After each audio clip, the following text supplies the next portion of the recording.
Annyeonghaseyo, saya Sherina Azmi Ahmad.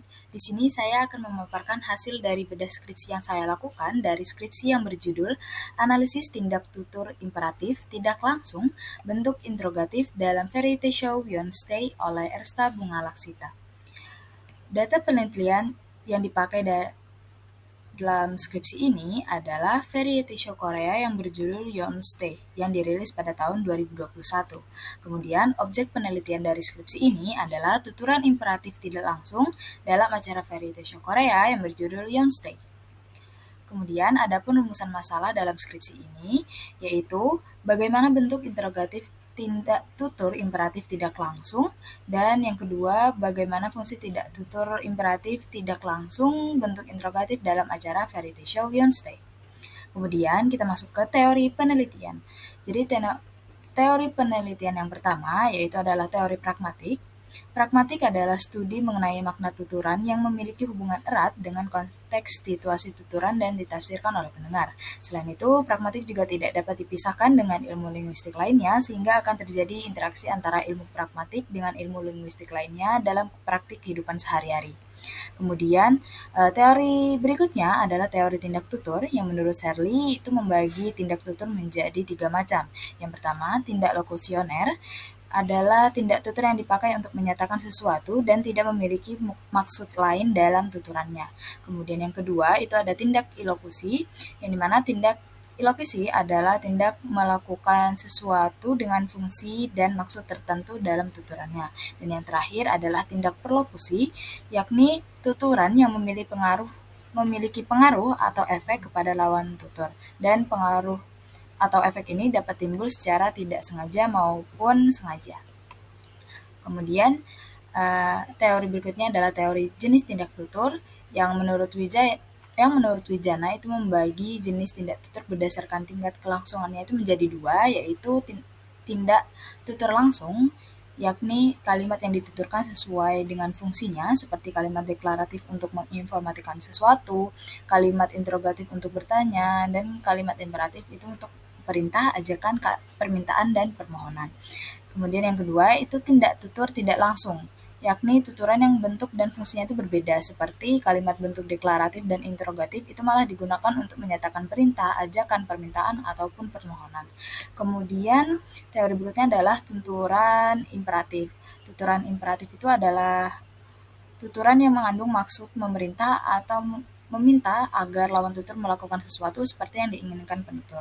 Dan menurut Rahadi, itu membagi fungsi imperatif tidak langsung menjadi 5, yakni fungsi perintah, fungsi ajakan, fungsi permohonan, fungsi persilaan, dan fungsi larangan. Kemudian, untuk teori tindak tutur imperatif tidak langsung bentuk interrogatif itu dalam bahasa Korea. Dalam bahasa Korea sendiri itu bentuk kalimat interrogatif dapat diklasifikasikan menjadi 3, yakni 설명 의문문 atau WH question, panjang 의문문 atau yes or no question, dan susah 의문문 atau rhetorical question. Dan semua bentuk interrogatif tersebut jika dimaksudkan untuk mengungkapkan fungsi imperatif akan menjadi tindak tutur imperatif tidak langsung. Dan teori yang terakhir adalah teori kesantunan. Nah, kesantunan ini merupakan salah satu unsur pragmatik yang tidak dapat diabaikan dalam budaya Korea. Kesantunan dapat digunakan untuk menyenangkan, memberikan manfaat, dan bersimpati pada orang lain. Salah satu bentuk kesantunan yang paling sering diteliti adalah bentuk kesantunan dalam tindak tutur imperatif yang berfungsi untuk meminta sesuatu karena dianggap yang paling sopan atau santun. Kita langsung masuk ke analisis penelitiannya. Nah, jadi penulis mengkategorikan tuturan berdasarkan fungsi imperatif tidak langsungnya, yaitu ada 5, perintah, ajakan, permohonan, persilaan, dan larangan dengan total data, yaitu 116 data. Nah, dari data-data yang telah dikumpulkan dan diklasifikasikan, penulis skripsi ini kemudian menganalisis 5 data dari masing-masing fungsi. Dan selanjutnya di PPT ini saya akan membahas masing-masing satu data dari masing-masing fungsinya. Yang pertama, itu ada interrogatif berfungsi sebagai perintah.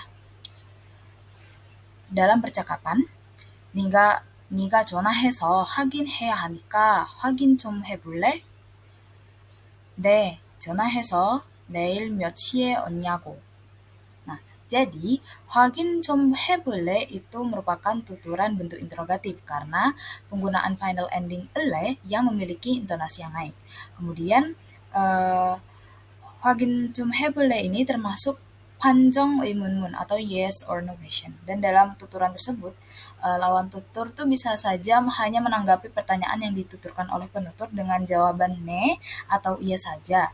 Namun, dalam percakapan tersebut, itu lawan tutur juga sekaligus melakukan sesuatu untuk menanggapi lawan tuturnya. Seperti yang ada di percakapan ini, eh, lawan tutur itu menjawab ne sambil melakukan sesuatu yakni menulis SMS sebelum menelpon. Seperti itu. Kemudian kita lanjut ke interrogatif yang berfungsi sebagai ajakan. Dalam dialog, 애기들 이런 조금만 거 주면 어때요? 그래. Nah, jadi dalam 애기들 이런 조금만 거 주면 어때요? Itu kata ote itu menunjukkan bahwa pertanyaan ini itu termasuk dalam pertanyaan WH question. Nah, ajakan ini itu dituturkan secara tidak langsung karena penutur itu memiliki jabatan yang lebih rendah dari lawan tuturnya. Nah, kemudian memiliki 애기들 이런 조금만 거 주면 어때요? Itu memiliki fungsi sebagai ajakan karena lawan tutur itu menyetujui permintaan penutur dan melakukannya secara bersamaan seperti itu. Kemudian untuk yang selanjutnya, klasifikasi yang selanjutnya itu ada interrogatif berfungsi sebagai permohonan. Dalam dialog, 형님, 혹시 핫티랑 커피 지금 됐나요? 일단 커피만 주자. Nah, jadi 형님 혹시 핫티랑 커피 지금 됐나요? Itu merupakan bentuk tuturan interrogatif karena tuturan ini memiliki intonasi final naik serta terdapat pre-final ending na yang dituturkan dalam bentuk formal karena penutur itu statusnya lebih rendah dari lawan tutur. Dan kemudian bentuk interrogatif itu termasuk ke dalam yes or no question, tapi lawan tutur itu malah menjawab dengan iltan kopiman juta, yang artinya itu berikan kopinya saja dulu. Nah, ini berarti bahwa lawan tutur itu menangkap bahwa penutur memohon kepadanya untuk segera menyiapkan kopi dan teh untuk para tamu. Seperti itu. Kemudian, klasifikasi selanjutnya ada interrogatif berfungsi sebagai persilaan. Dalam dialog, 난 이런 떡갈비 먹어본 적이 없어. 맛있다. 형, 드실래요? 뜨거워요. Kemudian Isojin memakan 떡갈비nya. Nah, jadi, 형 드실래요? Itu termasuk tuturan interrogatif karena terdapat ending ele yang merupakan partikel penanda untuk sebuah kalimat interrogatif. Gitu.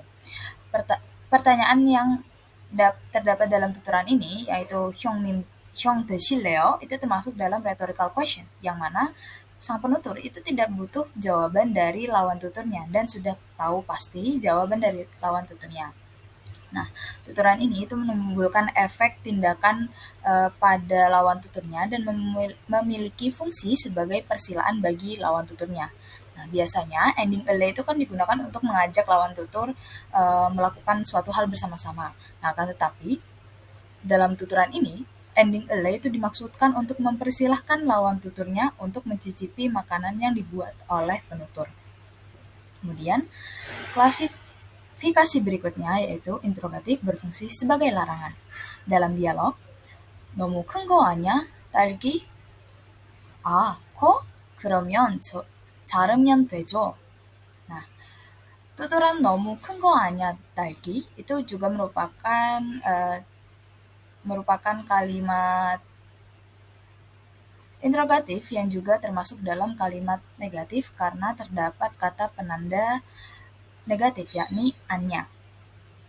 Nah, pertanyaan dalam tuturan ini, 너무 큰 거 아냐? 딸기 itu dapat dilihat sebagai rhetorical question karena penutur itu tahu jawabannya dan tidak membutuhkan jawaban dari lawan tuturnya. Nah, tuturan ini itu dituturkan untuk melarang Chongyumi agar tidak menaruh stroberi yang terlalu besar di atas waffle. Penutur itu menyampaikan larangan melalui kalimat interrogatif agar tidak menyakiti hati lawan tuturnya serta menghargai usaha Chong Yumi yang sudah berusaha menghias waffle dengan stroberi. Dan lawan tutur pun itu setuju dengan pendapat dari penutur dan mematuhi larangan dari penutur dengan memotong stroberi menjadi ukuran yang lebih kecil. Nah, jadi kesimpulan dari analisis yang dapat disampaikan bahwa bentuk interrogatif itu juga dapat memiliki makna pragmatik imperatif. Nah, akan tetapi tidak semua bentuk interrogatif dalam memiliki semua fungsi imperatif tidak langsung gitu. Nah, dari analisis ini dapat disimpulkan bahwa uh, dalam bentuk susah imunmun atau rhetorical question itu mengandung semua fungsi imperatif yang ada, bisa menjadi fungsi perintah, ajakan, permohonan, persilaan, larangan, seperti itu. Kemudian untuk yang bentuk Solmyong imunmun atau WH question itu hanya terdapat sebagai fungsi perintah, ajakan, dan larangan. Sedangkan yang Pansong imunmun atau yes or no question itu hanya terdapat sebagai fungsi perintah, ajakan, permohonan, dan persilaan. Dan hal ini menandakan bahwa dalam Yonstay tidak semua fungsi ada gitu tidak semua fungsi imperatif itu ada pada setiap bentuk interrogatif. Kemudian fungsi imperatif yang paling sering muncul adalah fungsi perintah dan ajakan. Hal ini dikarenakan Yonstay menampilkan orang-orang yang mengelola guest house, yang dimana fungsi perintah dan ajakan itu sering digunakan untuk menyuruh atau mengajak orang lainnya untuk melakukan sesuatu. Penggunaan suruhan atau ajakan yang dituturkan secara tidak langsung menggunakan bentuk interrogatif ini digunakan agar penutur tidak menyakiti hati lawan tuturnya. Kemudian kita lanjut ke pendapat pribadi mengenai skripsi ini. Diawali dengan kelebihan. Jadi kelebihan dari skripsi ini menurut saya adalah penulisan yang sangat struktur, penyajian teori, penyajian data, dan analisis itu sangat rapi. Yang kemudian penjelasan analisis itu juga mudah untuk dipahami. Kemudian skripsi ini juga telah menganalisis semua unsur yang menjadi rumusan masalah, yakni bentuk interrogatif dan jenis interrogatif fungsi imperatif sesuai dengan klasifikasinya. Kemudian untuk kekurangannya sendiri, sebenarnya dengan kelebihan yang seperti ini cukup sulit untuk menemukan kekurangannya, tapi saya men-spot dua kekurangan, yakni hanya terdapat beberapa kesalahan kepenulisan minor seperti typo gitu. Jadi saya menemukan typo, kemudian menemukan spasi yang hilang, spasi yang tidak benar, hanya seperti itu. Dan kemudian kekurangan berikutnya adalah lampiran data. Di lampiran data itu hanya melampirkan data yang dianalisis saja, bukan secara keseluruhan 116 data, tapi penulis hanya melampirkan 25 data seperti yang telah dianalisis di bagian analisis di bab analisis seperti itu. Jadi sekian dari bedah skripsi saya. 감사합니다. Terima kasih.